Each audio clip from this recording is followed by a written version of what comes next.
Hello दोस्तों, welcome to 10x vibes. Squid game season 2 की episode 2 को शुरू करते हैं। हम एपिसोड के शुरू में जिन्हू को देखते हैं जो सनशाइन कैपिटल के ऑफिस में पहुंच जाता है और मेन डोर से जाने की बजाय दीवार चढ़कर खिड़की से अंदर कूद जाता है और कुछ छानबीन करने लगता है। फिर उसको एक बंदे की आवाज आती है जो उसी कमरे की तरफ आ रहा होता है, तो जिन्हू भी जल्दी से छुप जाता है। वो आदमी कमरे में आता है और फोन पर बात कर रहा होता है और एक ड्रॉ में से कुछ गन्स वगैरह लेकर वहां से जा रहा होता है, लेकिन अचानक उसकी नजर खुली हुई खिड़की पे पड़ जाती है। वो उसको देखने लगता है और साथ ही उसे दोबारा कॉल आ जाती है। वो खिड़की बंद करके वहां से चला जाता है। उसके जाने के बाद जिन्हू उसी डेस्क पर जाकर उस डेस्क की तलाशी लेता है और उसको वहाँ गेहूं की फाइल मिल जाती है और उसका एड्रेस भी पता चल जाता है। फिर हम गेहूं को देखते हैं जो अपने मोटेल आ जाता है और किसी से फोन पे बात कर रहा होता है और वो कह रहा होता है कि मैंने वहाँ पे खून के धब्बे देखे हैं, वो लोग ज्यादा दूर नहीं गए होंगे। उस एरिया के सीसीटीवी और गाड़ियों के डैश कैम को चेक करो और पूछताछ करो, मैं थोड़ी देर में वहाँ पहुंचता हूँ। फिर वो अंदर जाने लगता है कि उसकी नजर अपने साइन बोर्ड पर पड़ जाती है जो कि ऑन होता है और वो समझ जाता है कि अंदर कोई और है। वो अंदर जाता है तो वही सेल्समैन उसका इंतजार कर रहा होता है। वो सेल्समैन कहता है कि बड़े दिनों बाद मुलाकात हुई, तुम्हें उस दिन अपनी बेटी के पास चले जाना चाहिए था। तो गेहूं कहता है कि मैंने तुम्हें सबवे पर देखा तो मैंने अपना इरादा बदल लिया। तो सेल्समैन उसे कहता है तुमने तो मुझे ढूंढने के लिए बड़ी मेहनत की है, ऐसा क्यों किया? तो गेहूं कहता है कि मैंने तुम्हें थैंक्स कहना था।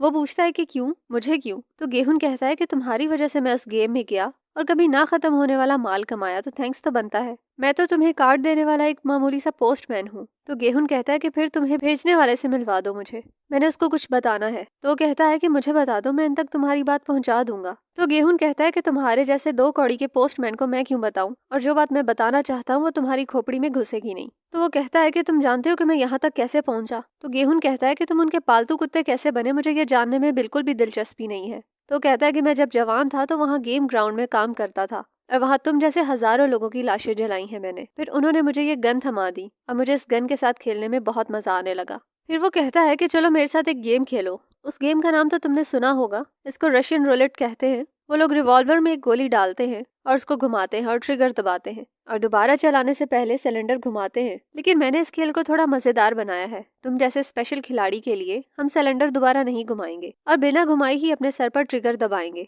और 6 में से एक मौके पर गोली चल जाएगी और ये खेल खत्म हो जाएगा। तो गेहूं कहता है ठीक है।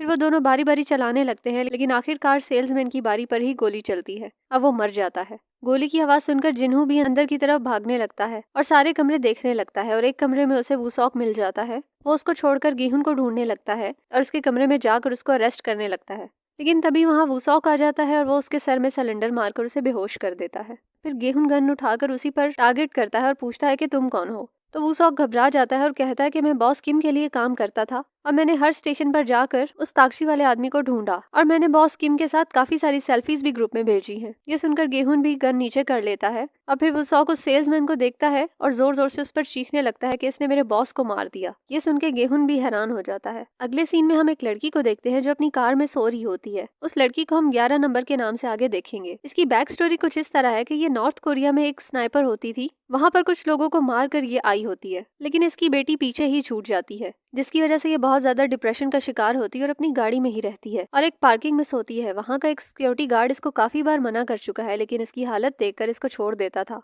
पर इस बार वो उसको फाइनल वार्निंग देकर जाता है। इसके बाद गेहूं को दिखाते हैं उसने जुन्हो को बांध कर रखा होता है। गेहूं कहता है कि तुम वही हो ना जो बारिश वाले दिन मुझसे मदद मांगने आए थे, तभी मैं कहूँ कि तुम्हारा चेहरा इतना जाना पहचाना है। जिन्हो कहता है कि हम 2 बार मिल चुके हैं, एक बार तुम्हारे घर पर, लेकिन उससे पहले उस आइलैंड पर जब सारे प्लेयर्स आपस में लड़ रहे थे और एक मास्क वाले ने लड़ाई छुड़ाई थी। तो गेहूं गन उसकी तरफ करके कहता है कि तुम भी उन्हीं में से एक हो। तो जिन्हो कहता है नहीं, मैं अपने भाई को ढूंढने के लिए वहाँ मास्क वाला बन के आया था। गेहूं कहता है कि तुम कहोगे और मैं मान लूंगा। तो जिन्हो कहता है तुमसे एक मास्क वाले ने इन्हो के बारे में पूछा था, वो मैं ही था। फिर जिन्हो कहता है ये जिस आदमी को तुमने मारा है ये कौन था? तो गेहूं कहता है ये वही है जो सबको गेम में ले जाने के लिए इनविटेशन देता है और मैंने इसको नहीं मारा, ये खुद ही अपने खेल का शिकार हो गया है। तो जिन्हू कहता है कि तुम अभी भी वही गेम खेल रहे हो? तो गेहूं कहता है नहीं, मैं इसको रोकने की कोशिश कर रहा हूँ। तो जिन्हू कहता है कि तुम उसे कैसे रोकोगे? गेहूं बताता है कि मैं पहले उस आदमी को पकड़ूंगा जो ऑयल नाम के लिए ये गेम सालों से चला रहा है।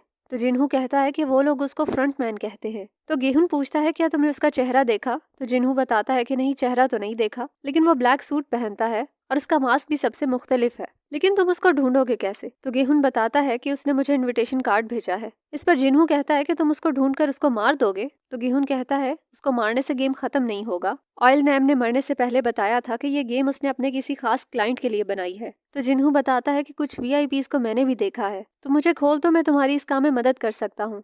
तभी वुसॉक आकर कहता है कि इस पर भरोसा मत करो, ये पुलिस वाला है और पुलिस वाले किसी के सगे नहीं होते। फिर गेहून उसको कहता है कि तुम्हारे भाई का मुझे अफसोस है, लेकिन अब भूल जाओ। तो जिन्हू कहता है कि मैं भूल नहीं सकता, क्योंकि मैंने वहाँ जो कुछ देखा है तुमने नहीं देखा। मैं सच में तुम्हारी मदद कर सकता हूँ। फिर वो तीनों उस कमरे से निकलकर एक और कमरे में जा रहे होते हैं, तो और वुसॉक उसको समझाने की कोशिश कर रहा होता है कि इस पर भरोसा मत करो, और वो बहुत शोर कर रहा होता है। फिर वो एक कमरे में पहुंचते हैं और वहाँ इतने सारे पैसे देखकर उनकी बोलती बंद हो जाती है।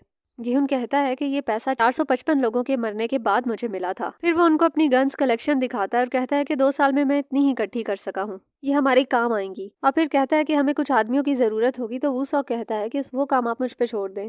फिर सीन शिफ्ट होता है और एक अम्यूजमेंट पार्क दिखाया जाता है। वहाँ के वर्कर्स ने बनी और तरह तरह के सूट्स पहने होते हैं और वो बच्चों में कैंडीज बांट रहे होते हैं। और वहाँ पर एक बच्ची होती है जो अपनी कैंडी लेने का इंतजार कर रही होती है, और फिर एक बनी आकर उसको वो कैंडी देती है। वो अपना हेड कवर उतारने लगते हैं, तभी वो बच्ची आ जाती है। उसके हाथ में एक ड्राइंग होती है और जिसने उसको वो कैंडी दी होती है वो उसको पकड़ा देती है। तभी वहाँ पर एक लड़का आता है जिसका हेड कवर नहीं होता, तो बच्ची उसको देख के रोने लगती है, क्योंकि उसको लगता है कि ये असल में ऐसे ही दिखते हैं। और जब उसको पता चलता है इन्होंने तो बियर और बनी के सिर्फ कपड़े ही पहने हैं, तो उसका दिल टूट जाता है और वो रोने लग जाती है। और फिर वहाँ उसके पापा आकर उसको उठाकर ले जाते हैं।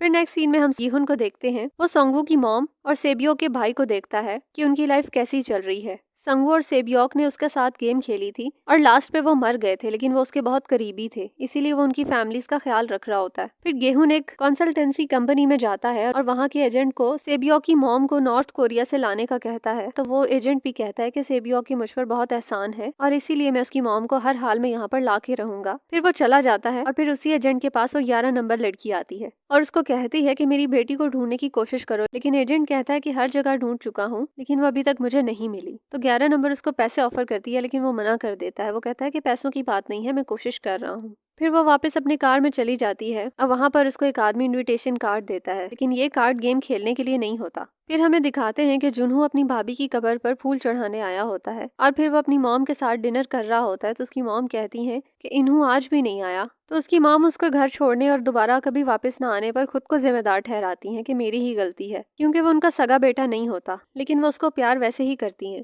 फिर उसके बाद हम 11 नंबर वाली लड़की को देखते हैं जो डिजाइन दे रही होती है अपनी बनी वाली जॉब से। उसका बॉस कहता है कि तुम इस तरह कैसे छोड़कर जा सकते हो। वो कहती है कि कुछ जरूरी काम आ गया है और वो वहाँ से चली जाती है। इसके बाद उस बच्ची के डैड को दिखाते हैं जो अपना काम कर रहे होते हैं, लेकिन तभी वहाँ से एम्बुलेंस गुजरती है तो वो भी परेशान होकर भागने लगते हैं, क्योंकि उसकी बेटी को कैंसर होता है और वो एम्बुलेंस उसी के लिए आई होती है। फिर वो भी साथ हॉस्पिटल चले जाते हैं और उस बच्ची की कैप वहाँ पर गिर जाती है। वो 11 नंबर लड़की उठा लेती है और उस एम्बुलेंस के पीछे चली जाती है और हॉस्पिटल में जाकर उस बच्ची को दे देती है। फिर नेक्स्ट सीन में हम देखते हैं गेहून अपनी जॉ में ट्रैकर लगवा रहा होता है और वुसॉक ने कुछ आदमी इकट्ठे किए हुए होते हैं ताकि फ्रंट मैन को पकड़ सके। और फिर वो हैलोवीन पार्टी में पहुंच जाते हैं। पार्टी में वो पिंक सूट वाले भी आए होते हैं। गेहून उनके पीछे जाने लगता है और उन पिंक सूट वालों में से एक वुसॉक को वहीं पे टीजर से बेहोश कर देता है। अब वो लोग गेहून को लेकर लिमोजीन में बैठ जाते हैं और वहां से चले जाते हैं। कार में फ्रंटमैन सामने तो नहीं होता, लेकिन फिर भी वो उससे बात कर रहा होता है। फ्रंटमैन उसको कहता है कि तुम मुझसे क्या चाहते हो। तो गेहून कहता है कि इस गेम को बंद कर दो।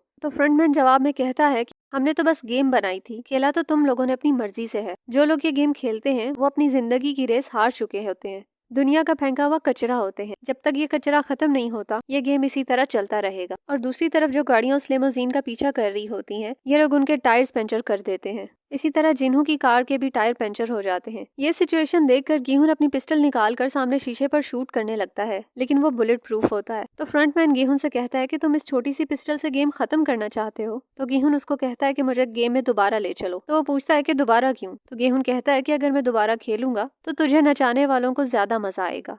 इस पर फ्रंटमैन कहता है ठीक है, जैसे तुम्हारी मर्जी। और यहाँ पर यह एपिसोड खत्म हो जाता है। चलो मिलते हैं नेक्स्ट एपिसोड में। बाय।